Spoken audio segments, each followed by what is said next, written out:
Hi friends, I hope all of you are doing great. Today we are going to discuss JEE 2022 and हम बात करेंगे JEE 2022 में आपको किन chemistry chapters को सबसे ज्यादा प्रायोरिटी पे पढ़ना चाहिए राइट नाउ। अभी नवंबर का महीना चल रहा है, तो अभी इन दिस पर्टिकुलर इंस्टेंट आपको किन चैप्टर्स पे ज्यादा ध्यान देना चाहिए ये मैं आपको इस वीडियो के अंदर बताऊंगा। ओके, तो यहाँ पे हम 5 चैप्टर्स की बात करेंगे, सबको मैं लिस्ट कर देता हूँ। लेकिन याद रखना गाइस, आप सब्सक्राइब जरूर करें चैनल को, because I make a lot of videos related to JEE and academics. जब तक आप लोग आईआईटी नहीं पहुंचाते तब तक मैं आप लोगों को गाइड करता रहूंगा for JEE main, JEE advance and even for your counselling and all of those things. So do subscribe and stay notified using the notification button. Also अगर आपको फ्री नोट्स चाहिए फॉर जेईई प्रिपरेशन तो अकेडबूस्ट app पर अवश्य जाए, description में link दिया हुआ है। ये मेरी एक ऐप है, यहाँ पे आपको गाइडेंस रिलेटेड भी कई सारे ब्लॉग वगैरह मिल जाएंगे, तो काफी अच्छा रिसोर्स है। ये आपके मोबाइल में हमेशा रहना चाहिए, डिस्क्रिप्शन में देख लेना। अब चलिए बात करते हैं 5 टॉपिक्स की। तो मैंने इसी तरह की एक वीडियो फिजिक्स की भी बना रखी है, तो आप लोग उसको देख सकते हैं, मैं यहाँ पे लिंक कर दूंगा कार्ड्स के अंदर। तो सबसे पहला चैप्टर जो हम बात करेंगे केमिस्ट्री में वो है आपका जीओसी। ऑर्गेनिक के अंदर केवल यही एक चैप्टर है जिसपे आपको ध्यान देना है, और ये लिस्ट कब तक के लिए है? ये है ईयर एंड के लिए है, ठीक है।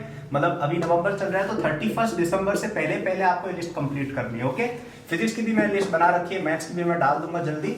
तो ये तीनों लिस्ट मैं बना रहा हूँ ना, ये आपको ईयर एंड से पहले फिनिश करनी है। ओके, तो चलिए अपन बात करते हैं कि जीओसी के बारे में मैं क्यों कह रहा हूँ। जीओसी के बारे में गाइस मैं इसलिए कह रहा हूँ क्योंकि जीओसी जो है वो एक बहुत ही ज्यादा फंडामेंटल चैप्टर है।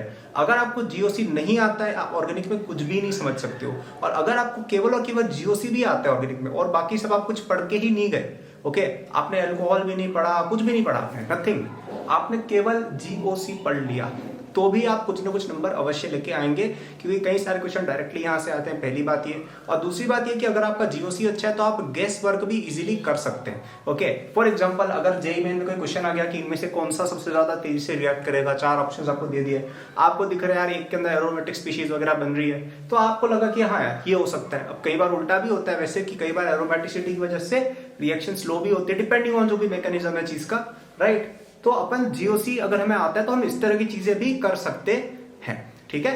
तो जीओसी पे आप सबसे ज्यादा ध्यान देंगे, और ये जितने भी मैं चैप्टर्स बताऊंगा ना आपको पांचों, ये काफी फंडामेंटल चैप्टर्स होने वाले हैं। अब ऐसा मैं क्यों कह रहा हूं, मैंने आपको पहले भी एक्सप्लेन किया था कि अभी नवंबर चल रहा है, फिर दिसंबर आएगा, फिर जैन आएगा, फिर फेब आएगा, मार्च आएगा, अप्रैल आएगा, मई आएगा, जून में आपका जेईई एडवांस है।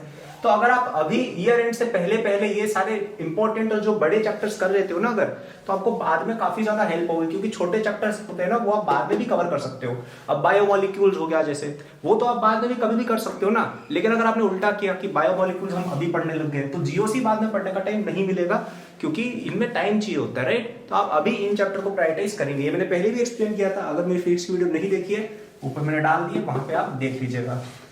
अब अपन बात करेंगे 2 इनऑर्गेनिक के चैप्टर्स की। अब इनऑर्गेनिक में घबराने की कोई बात नहीं है, because I will not be telling any रट्टाफिकेशन वाला चैप्टर राइट नाउ। ओके, मैं आपको 2 चैप्टर बोलूंगा, पीरियोडिक टेबल, शायद मैंने थोड़ा छोटा लिख दिया है बट आई थिंक आप समझ जाओगे, केमिकल बॉन्डिंग। अब ये दोनों चैप्टर्स वापस से फंडामेंटल चैप्टर्स है। अगर आपको ये दोनों आते हैं तो आप ऑलमोस्ट एक तरह से कह सकते हो आधी इनऑर्गेनिक आप निकाल सकते हो, क्योंकि बाकी तो रटने वाला पोर्शन है, वो तो हम बाद में कभी भी कर लेंगे। रटने वाला पोर्शन जो है ना, वो आप बाद में भी कवर कर सकते हो, कि भाई हमने फरवरी, मार्च या अप्रैल में पढ़ना शुरू किया है, जैसा भी है, क्योंकि वो वैसे भी आप बाद में भूल जाओगे। आप अगर अभी से रटने वाली चीजें कर देते हो ना, कि एस ब्लॉक, पी ब्लॉक अभी से बैठ के आप याद कर रहे हो, वो चीज थोड़ी गड़बड़ हो जाएगी, बिकॉज आप बाद में वैसे भी भूल जाओगे। तो बेटर ही है ना कि कॉन्सेप्चुअल चैप्टर्स हम पहले पढ़ लें, और बाद में हम रटने वाले चैप्टर्स, जो लर्निंग बेस्ड चैप्टर्स है, उनको हम बाद में पढ़ें। ओके, तो ये अगर आपके वीक है कोई से भी टॉपिक्स, सबसे पहले इनको स्ट्रॉन्ग करना है। अगर नहीं आता है, केमिकल बॉन्डिंग में एमओटी वीक है, या आपको स्ट्रक्चर वगैरह बनानी नहीं आ रही है, या आपको पीरियड ट्रेंड्स ढंग से याद नहीं है, आपको एक्सेप्शंस वगैरह याद नहीं है,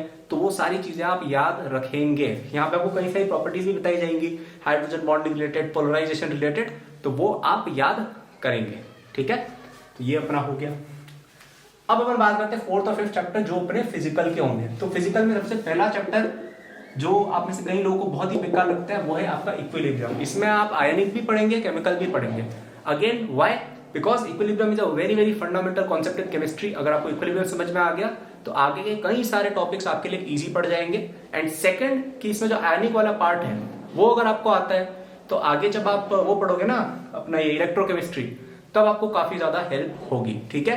तो आयनिक, इक्विलिब्रियम और केमिकल इक्विलिब्रियम, दोनों पे आप ध्यान दें। मुझे पता है ये लिस्ट देख के आप लोग में से कई लोग घबरा गए होंगे कि अरे यार हमें तो इक्विलिब्रियम आता ही नहीं है। वही पॉइंट है इस लिस्ट का, ठीक है, कि जो चीजें बड़ी है, डिफिकल्ट है, उनको अभी से कर लो ताकि बाद में आपको टाइम ही टाइम मिले फॉर द लेसर इंपॉर्टेंट या छोटे मोटे टॉपिक्स। ओके, फिफ्थ टॉपिक जो अपना आएगा, यहाँ पे मैं आपको चॉइस दूंगा, आप चाहो तो दोनों कर लो, बेटर वो है, चाहो तो एक भी कर सकते हो, थर्मोडायनेमिक्स या एटॉमिक।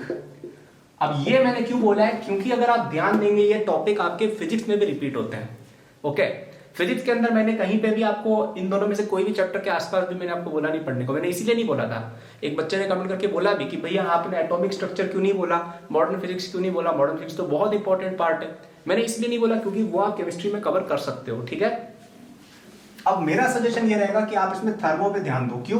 क्योंकि एटॉमिक स्ट्रक्चर ऑलरेडी कई बच्चों को आ रहा होता है, बिकॉज वो 11th का one of the first chapters होता है। हमारी कोचिंग में फिजिकल में फर्स्ट हमें एटॉमिक पढ़ाया गया था, मोल से भी पहले, राइट। तो वो इसीलिए पढ़ाया गया था क्योंकि वो एक फंडामेंटल काफी स्टार्टिंग का चैप्टर है, तो ये ज्यादातर बच्चों को यूजुअली आ रहा होता है। तो आप फिजिक्स में भी कुछ ना कुछ बना के आ जाओगे, तो हमें इस पे फोकस करना है जो हमें नहीं आता है, तो हम थर्मो पे ध्यान देंगे। अगेन चॉइस है, चाहो तो एटॉमिक भी पढ़ सकते हो, और बेस्ट तो ये है कि दोनों ही पढ़ लो आप ईयर एंड होने से पहले, 31 दिसंबर से पहले, और फिर पार्टी से न्यू ईयर बनाना एकदम बढ़िया से। ओके, तो ये पांचों चैप्टर आई होप आपको समझ में आ गए हो, GOC, periodic table, chemical bonding, equilibrium, thermodynamics and atomic. Again हो सकता है किसी बच्चे का ऑलरेडी क्लियर हो, कई बच्चों का होगा, जैसे पीरियोडिक टेबल तो आसान चैप्टर है, वो तो कई बच्चों का क्लियर ऑलरेडी होगा। तो ऐसे में आप कोई और फंडामेंटल चैप्टर घुसा दो जो आपको नहीं आता है, ठीक है। दो चीजें ध्यान रखनी है, वो चैप्टर डालना है जो नहीं आता हो, सेकंड वो चैप्टर डालना है जो इंपॉर्टेंट हो, और थर्ड 11th का डालने की कोशिश करो, क्योंकि 12th का आप वैसे भी बोर्ड एग्जाम वगैरह के लिए पढ़ोगे, आपको आ जाएगा। लेट से आपको मोल नहीं आता, स्टोइशियोमेट्री एकदम हिली हुई, मोल डाल दो। आपको लेट से वो नहीं आता, क्या कहते हैं उसको, ऑक्सीडेशन रिडॉक्स वगैरह नहीं आता है, वो डाल सकते हो, कोई दिक्कत नहीं है। अच्छा एक बात और, जीओसी के अंदर आपका सब आ गया, आइसोमेरिज्म भी आ गया, स्टीरियो केमिस्ट्री भी आ गया, नोमेनक्लेचर भी आ गया, और जो आपके ये नहीं होते जो भी प्रॉपर्टीज होती है, प्लस एम माइनस एम वगैरह वगैरह, जितने भी इलेक्ट्रॉनिक इफेक्ट्स वगैरह हो गए, एरोमेटिसिटी के बेसिक्स हो गए, सब आ गया आपका जीओसी के अंदर, सारा आपको पढ़ना रहेगा, ठीक है। तो लिस्ट बता दिए, अब आप पढ़ने पे इनको ध्यान दें। अगर आपको इनको पढ़ने के लिए हेल्प चाहिए, आपको लग रहा है कि मैं कवर नहीं कर पा रहा हूँ, मेरी कोचिंग में बहुत पीछे छूट गया हूँ, ऐसा अगर सिनेरियो है गाइस, घबराने की कोई बात नहीं है, मैं आपके साथ हमेशा खड़ा रहता हूँ। ऐप पर तो आप जा ही रहे हैं, वहां पे आपको नोट्स और ब्लॉग तो फ्री में मिल ही रहे हैं। वहां पे मेरा एक कोर्स भी है, J2022 अल्टीमेट कोर्स नाम करके, तुम देखना तुम्हें मिल जाएगा। वहां पे आपको 50% ऑफ मिल रहा है टिल 18 नवंबर, ठीक है। आप लोगों के लिए मैं ये ऑफर लेके आया हूं ताकि जिन लोगों को अफोर्डेबिलिटी का इशू था वो भी इसको ले सके। तो 18 नवंबर का इस लास्ट डेट है, वैसे 18 तो मैंने इसलिए रखा है कि यार बाद में कोई बच्चा देख रहा हो, आप अगर ये वीडियो आज देख रहे हो उससे पहले भी आपको आज ही जाके उसको लेना चाहिए और उसको पढ़ना चाहिए। वहां पे मैं आपको खुद ये सारे चैप्टर और आपका पूरा ही जे सिलेबस करा दूंगा काफी जल्दी। वहां पे मैंने जो भी इररिलेवेंट चीजें होती है स्किप किए और ध्यान दिया है कि यार कोई ऐसा बच्चा जिसका सिलेबस छूटा हुआ वो फटाफट से कैसे कर सके, उसको मैंने वही चीजें बताई है जो आपके इंपॉर्टेंट है फॉर स्कोरिंग, कि भाई ये क्वेश्चंस आते हैं, इनको ऐसे से सॉल्व करना है, ऐसे नंबर बढ़ाते हैं, ठीक है। तो ये वेरी वेरी यूजफुल रिसोर्स है अलॉन्ग विथ योर कोचिंग। देखो कोचिंग तो करो ही, उसके लिए कोई मैं यूं नहीं कह रहा हूँ कि अरे यार वो इंस्टीट्यूट छोड़ के हमारे ऐसा कुछ भी नहीं है, ठीक है। आप वहां पे पढ़ो, कोई दिक्कत नहीं है, आपको उसके साथ में कॉम्प्लीमेंट की तरह ये बहुत ज्यादा हेल्प करेगा। Okay, so you can check it in the academy app, link is in description. 18 नवंबर तक आपको ये आधी रेट पर मिल रहा है, वैसे आपको आज ही लेने का ट्राई करना चाहिए। So thank you for watching this video, I hope कि आपको इस वीडियो से हेल्प मिली हो, है ना। सो चलो यार अब जाओ पढ़ने, अब यूट्यूब पे नेक्स्ट वीडियो में देखने लग जाना कि भाई कॉमेडी देखने लग गए, नहीं, बंद करो। आपको कुछ चाहिए अकेडमी ऐप पर जाओ, बाकी आप अपनी पढ़ाई कंटिन्यू करो। Thank you, bye.